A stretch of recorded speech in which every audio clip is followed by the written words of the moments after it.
Hello students, जय हिंद। आज की इस वीडियो में हम लोग एनसीईआरटी क्लास 10th मैथ के प्रश्नावली 1.2 के सभी प्रश्नों को हम लोग इसी वीडियो में ख़त्म करने वाले हैं, बनाएंगे इसी वीडियो में सभी प्रश्नों को। तो स्टूडेंट, पहला क्वेश्चन कह रहा है 1.2 का कि निम्नलिखित संख्याओं को अभाज्य गुणनखंडों के गुणनफल के रूप में व्यक्त कीजिए। कि मतलब कि जो 140 है, इसका जो अभाज्य गुणनखंड आएगा उसको हम उसके गुणनफल के रूप में हम लोग को व्यक्त करना है। तो हल करते हैं इसको। 140, अब 140 का जब हम अभाज्य गुणनखंड करेंगे तो सबसे पहले 2 से कटेगा, तो 2 सत्ते 14, 0 है तो 0, फिर 2 से काटेंगे, 2 3 6, एक यहाँ पे हासिल आ जाएगा तो ये 0 10 में बदल जाएगा, 2 बचे 10। अभी 5 से कटेगा, 5 सत्ते 35। अब 140 को हम लिख सकते हैं 2 गुना 2 गुना 5 गुना 7। यह अभाज्य गुणनखंड हो गया। अब इसको हम इसी के गुणनफल के रूप में व्यक्त कर देंगे। तो ये 2 2 बार है तो 2 के पावर 2 लिखेंगे, गुना 5 अकेले है तो 5 सिंपली लिखेंगे इसको, और 7 है तो 7। यही हम लोग का आंसर हो जाएगा। यदि यही 5 2 बार आता था 5 के पावर 2 करते, 7 2 बार आता था 7 के पावर 2 करते, तो इसी को सामान्य तरीका से लिख देंगे, क्योंकि यहाँ पे 5 सिंगल है और 7 भी सिंगल है।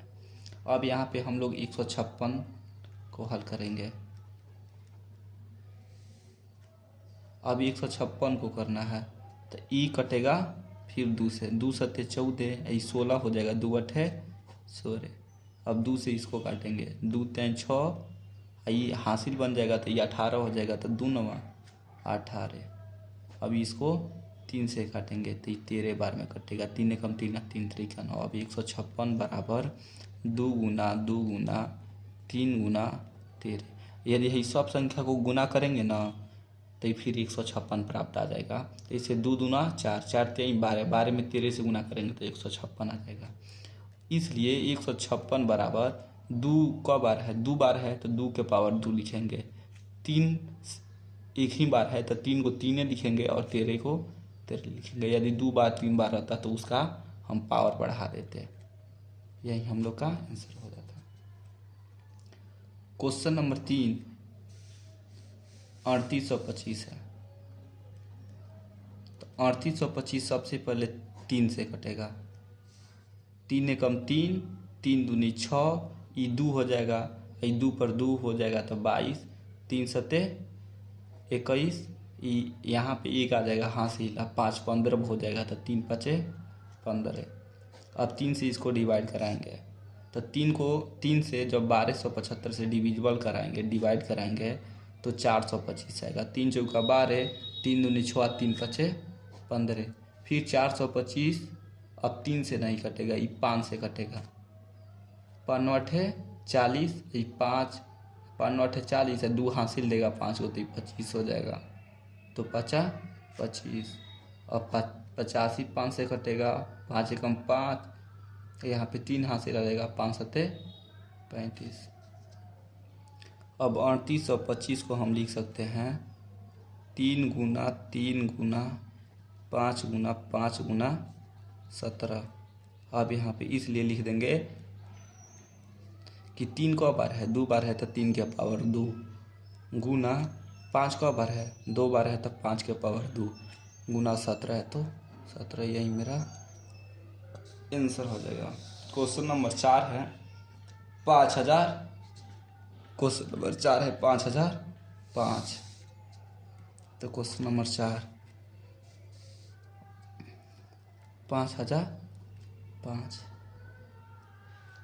ई कटेगा 5 से, 5 एकम 5, ये 0, फिर ये 0, 5 एकम 5। अब ये 1001 7 से कटेगा, 7 से काटेंगे इसको तो 7 एकम 7, तो यहाँ पे 3 आएगा, ये 30 हो जाएगा, तो 7 चौका 28, यहाँ पे ये 2 आ जाएगा तो ये 21 हो जाएगा, तो 7 त्रिका 21। अब 143 से 11 से कटेगा, यहाँ पे 13 बचेगा। अब 5005 लिखेंगे बराबर, आप लोग इसको अपने तरीक़ा से भी हल कर सकते हैं, हल कीजिएगा तो सेम ही आंसर आएगा। लेकिन कोशिश कीजिएगा कि सबसे छोटी से छोटी संख्या से आगे किसी भी नंबर को हम लोग उसको काटें। तो 5005 बराबर हो जाएगा 5 गुना 7 गुना 11 गुना 13। इसमें तो कोई भी संख्या रिपीट नहीं कर रहा है, सब सिंगल है, तो ये इसका यही आंसर हो जाएगा। यदि 5 2 बार आता तो हम 5 के पावर 2 लिखते, 11 3 बार रहता तो 11 के पावर 3 लिखते। जैसे यहाँ पे 5 2 बार है तो 5 के पावर 2 लिखे हैं, 3 2 बार है तो 3 के पावर 2 लिखे हैं। यहाँ पे कुछ नहीं है, सब संख्या एक एक बार ही आया हुआ है, इसलिए इसको इतना ही पे छोड़ देंगे। यह ही इसका आंसर हो जाएगा। क्वेश्चन नंबर 5 है इसका, पहला के पचवा 74 29। पहला का पचवा 74 29 है। अब 74 29 को हम लोग अभाज्य गुणनखंड करेंगे। तो 74 29 1 से लेके 16 तक के संख्या से नहीं कटेगा। 74 29 17 से कटेगा। आप लोग करके देख लीजिएगा। तो जब 17 से 7429 में भाग करेंगे तो 437 बार में कटेगा। 437 19 से कटेगा। तो ये जब 437 को जब 19 से भाग करेंगे तो ये 23 बार में पूरा कर जाएगा। अब 23 तक कुछ से नहीं कटेगा, 23 से रहेगा। 1 से कटेगा तो यहाँ पे हम लोग जब 23 लिखेंगे तो ये 1 लिखने से कोई फ़ायदा नहीं है, बात वही होता है। अब 7429 बराबर 17 गुना 19 गुना 23। एक को छोड़ सकते हैं क्योंकि एक यहाँ पर भी लिख सकते हैं, एक यहाँ पे एक को वो कॉमन रहता है, एक को छोड़ देते हैं। तो 17 गुना 19 गुना 23। इसमें भी कोई संख्या जब 74 से 29 का अभाज्य गुणनखंड हम लोग किए हैं तो इसमें भी कोई भी संख्या 2 बार मतलब कि रिपीट नहीं हुआ है, ठीक है। तो इसका यही आंसर हो जाएगा। अब क्वेश्चन नंबर 2 पर हम लोग भी करेंगे। अब मतलब क्वेश्चन नंबर 2 कह रहा है कि पूर्णांकों के निम्नलिखित युग्मों के HCF और LCM ज्ञात कीजिए तथा जांच भी कीजिए कि दो संख्याओं का गुणनफल HCF गुना LCM होता है। हमको इसमें जांचना है, जो 2691 दिया है इसका LCM भी ज्ञात करेंगे और HCF भी ज्ञात करेंगे, ठीक है। और जांच करेंगे कि जो हम दो संख्या दिया है, पहली संख्या 26 दिया है, दूसरी संख्या 21 दिया है, तो ये दोनों संख्याओं का जो गुणनफल होगा, मतलब इसको जो जब गुना करेंगे और जब HCF और LCM का जब आंसर आएगा उसको जब हम गुना करेंगे तो ये दोनों बराबर होता है। इसी चीज़ को हमको इसमें जांच करना है और प्रूफ करना है। तो पहला 2691 है, तो 26 का जब अभाज्य गुणनखंड करेंगे तो 2 गुना 13 आएगा। 91 का जब करेंगे अभाज्य गुणनखंड तो 7 गुना 13 आएगा। अब इसका HCF LCM ज्ञात करेंगे तो 26 91 का HCF, तो HCF वही ना होता है जो सब संख्या में दिया हो। 26 का जब अभाज्य गुणनखंड किए हैं तो 2 गुना 13 है, 91 को किए हैं तो 7 गुना 13 है, तो 13 इसमें भी है 13 इसमें भी है। और संख्या तो कॉमन नहीं है, मतलब और संख्या ये दोनों संख्या में नहीं है। 2 उसमें है, 2 इसमें है तो 2 91 में नहीं है, 7 इसमें है तो 7 इसमें नहीं है। तो जौन कॉमन होता है वही HCF का मान होता है। तो 13 इसमें है 13 इसमें है, तो 26 और 91 का HCF 13 हो जाएगा। अब हम लोग ज्ञात करेंगे 26 और 91 का LCM। तो 26 और 91 का LCM आप लोग इस तरीक़ा से भी कर सकते हैं, या आप लोग छोटे क्लास में पढ़े होंगे लोग कि 26 और 91 का LCM जब इस तरह कीजिएगा, ठीक है, तो 182 आएगा। आप लोग करके देख लीजिएगा, इसका आंसर 182 आएगा, इसका LCM का मान। अब कह रहा है तो जांच, अब तो यहाँ पे हम 26 और 91 का HCF भी ज्ञात कर लिए, LCM भी ज्ञात कर लिए। तो कह रहा है कि जांच कीजिए कि दो संख्याओं का गुणनफल। तो इसमें दो संख्या कौन कौन है, पहली संख्या 26 है और दूसरी संख्या 91 है। तो इस दोनों संख्या का जो गुणनफल होगा, मतलब गुना करेंगे, उसी के बराबर HCF और LCM के गुणनफल होता है। कि यहाँ पे हम इसलिए अकॉर्डिंग टू क्वेश्चन मतलब इसलिए प्रश्न से कह रहा है कि दो संख्याओं का गुणनफल, तो लिखेंगे इसलिए अकॉर्डिंग टू क्वेश्चन दो संख्याओं के गुणनफल किसके किसके बराबर होता है, तो HCF और LCM के बराबर होता है। तो दो गो संख्या का गुणनफल में कौन कौन होगा, पहली संख्या 26 होगा, दूसरी संख्या 91 होगा, तो 26 गुना 91 बराबर HCF का वैल्यू कितना आया है 13, गुना है तो गुना, LCM का मान 182 आया है। अब 26 में 91 से गुना कराएंगे, ठीक है, तो 2366 होगा। करके देखिएगा आप लोग, जब 26 में 91 से हम लोग गुना करेंगे तो 2366 आएगा, और जब 13 में 182 से गुना कराएंगे मतलब 13 गुना 182 करेंगे तो इसका भी वैल्यू 2366 आएगा। तो ये दोनों का वैल्यू बराबर आया, तो लिख देंगे कि अतः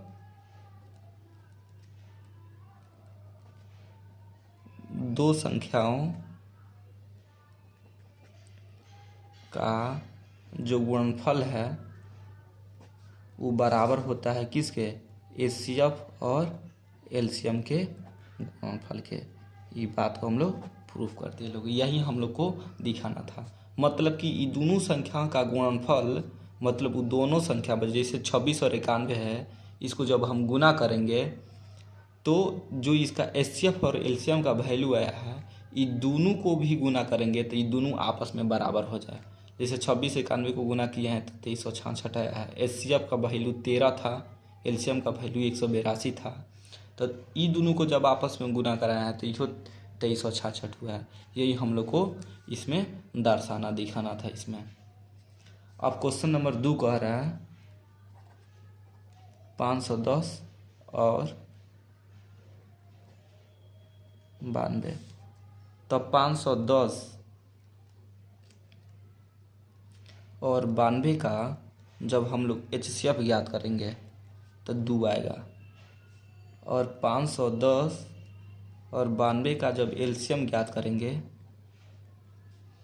तो 23,460 आएगा, 23,460 आएगा। ठीक है, आप लोग करके देख लीजिएगा जिस तरीके बताया है। आप लोग तो छोटे क्लास में भी HCF और LCM ज्ञात किए होंगे, तो उसी प्रकार 510 और 92 का HCF ज्ञात कर लीजिएगा तो 2 आ जाएगा। अब 510 92 का LCM ज्ञात कीजिएगा तो 23,460 हो जाएगा। अब ठीक इसी प्रकार इसमें भी करना है, इसमें भी लिखेंगे, इसमें भी हमको वही चीज़ दिया हुआ है कि दो संख्या का गुणनफल HCF और LCM होता है। तो HCF और LCM का तो मान हम लोग ज्ञात कर लिए लोग, अब इसको दिखाएंगे कि इसमें भी दो संख्याओं का गुणनफल HCF और LCM के गुणनफल के बराबर होता है। तो इसलिए अकॉर्डिंग टू क्वेश्चन कि दो संख्याओं का गुणनफल बराबर HCF गुना LCM होता है। तो दो गो संख्या इसमें कौन करना है, जैसे यहाँ पे दो गो संख्या 26 91 था, ठीक इसी प्रकार यहाँ पे दोनों संख्या, एगो संख्या 510 होगा, एगो संख्या 92 होगा, तो इसको गुना कराएंगे 510 गुना 92। अब बराबर HCF का वैल्यू आया है 2 गुना LCM का वैल्यू है 23,460। और 510 और 92 में जब हम लोग गुना कराएंगे तो 46,920 आएगा, 46,920 आएगा। और 23,460 में जब 2 से गुना करेंगे तो ये भी 46,920 आएगा। सब इसका भी वैल्यू बराबर है, इसका भी वैल्यू बराबर, दोनों वैल्यू आपस में बराबर है, तो यहीं पे लिख देंगे मतलब कि प्रमाणित हुआ ये, प्रमाणित। मतलब इस प्रकार हम कह सकते हैं, ठीक है, कि जब दो संख्याओं का गुणनफल HCF और LCM के बराबर होता है। अब हम लोग 1.2 के दूसरा क्वेश्चन में पहला क्वेश्चन दूसरा क्वेश्चन हल कर लिए। अब हम लोग हल करेंगे लोग तीसरा क्वेश्चन को, 336 तथा 54 को। तीसरा 336 तथा 54, तो 336 और 54 का HCF 336 और 54 का HCF, जब हम लोग HCF याद करेंगे लोग तो ये 6 आता है। 336 और 54 का HCF 6 आता है। और 336 और 54 का जब हम लोग LCM ज्ञात करते हैं तो 3024 आएगा। 336 और 54 का HCF 6 आता है। 336 और 54 का LCM 3024 आता है। अब इसको भी हम लोग दिखाएंगे कि दो संख्याओं का गुणनफल, इसमें भी हम लोग दिखाएंगे लोग कि दो संख्याओं का गुणनफल HCF और LCM के गुणनफल के बराबर होता है। तो एक प्रश्नावली 1.2 के दूसरा क्वेश्चन का तीसरा नंबर क्वेश्चन था। तो लिखेंगे दो संख्याओं का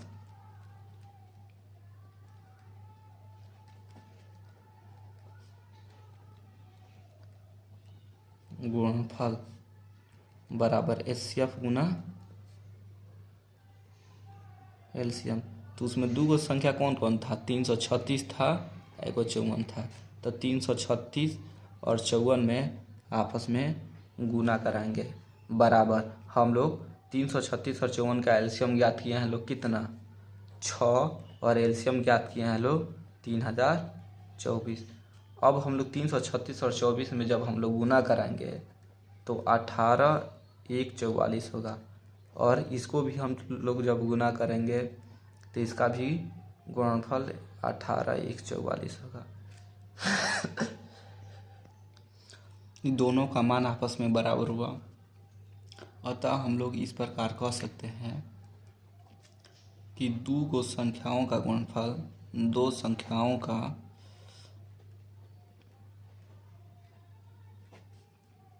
HCF गुना LCM होता है। ये चीज़ प्रूव हुआ, मतलब हम लोग इसको दिखा दिए। अब हम लोग क्वेश्चन नंबर, अब प्रश्न संख्या 3 कह रहा है कि अभाज्य गुणनखंड विधि द्वारा निम्न पूर्णांकों का HCF और LCM ज्ञात कीजिए। 12, 15 और 21 दिया है। इसका हम लोग HCF और LCM भी ज्ञात करेंगे। तो 12 का अभाज्य गुणनखंड हम लोग करेंगे तो ये आएगा 2 गुना 2 गुना 3, इस तरह करेंगे लोग। 12 2 से घटाएंगे इसको सबसे पहले, तो 2 छक्के 12 और फिर 2 3 6। तो 12 को हम लोग 2 गुना 3 लिख सकते हैं। इसी प्रकार हम लोग 15 को करेंगे तो 3 गुना 5 होगा। 21 को करेंगे तो 3 गुना 7 होगा।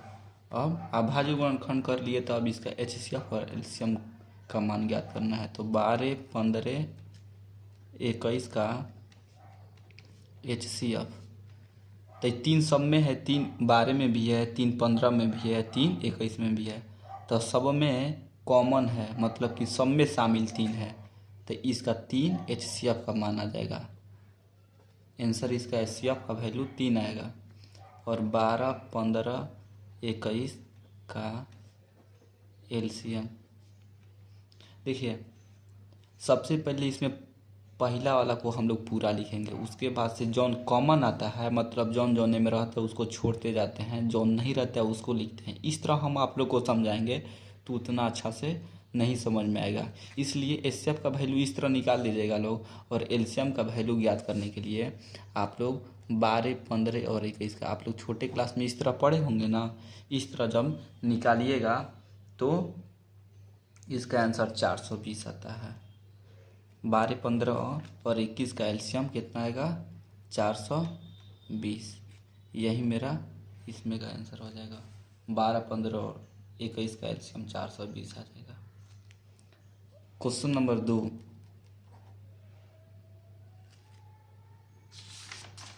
क्वेश्चन नंबर 2 है 17, 23 और 29। तो 17 का जब अभाज्य गुणनखंड हम लोग करेंगे तो 17 गुना 1 आएगा। 23 को करेंगे तो 23 गुना 1 आएगा। 29 को करेंगे तो 29 गुना 1 आएगा। अब 17, 23, 29 का HCF, तो इस सब में कॉमन कौन चीज़ है? 1 है। मतलब सब 17 में भी 1 है, 23 में भी 1 है और 39 में भी 1 है। तो जौन सब में रहता है वह संख्या द्विघात संख्या का HCF कहलाता है। तो HCF इसका 1 है। अब 17, 23, 29 का LCM ज्ञात करेंगे। तो 17, 23 और 29 को जब आपस में हम लोग गुना करा देंगे, जो आएगा वहीं इसका LCM